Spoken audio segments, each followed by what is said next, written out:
Magandang araw po sa ating lahat. Narito po ang ating weather update.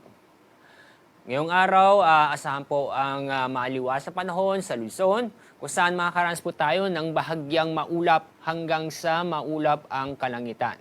Pero may tsansa pa rin po ng mga isolated na mga pagulan dahil sa thunderstorm. Dito sa Metro Manila, mataas ang temperatura may tatala ngayong araw na aabot ng 34 degrees Celsius.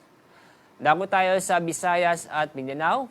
Inyo makikita, maliwalas sa panahon ang inaasahan po natin sa Visayas at ganoon din po sa Mindanao.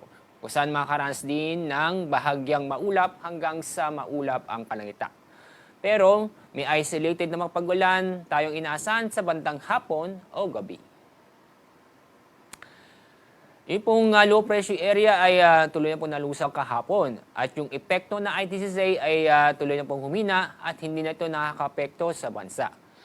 Easterlist po ang nakaka-apekto sa ating bansa, kaya ngayong araw ay makakaasa po tayo ng maliwalas ang panahon.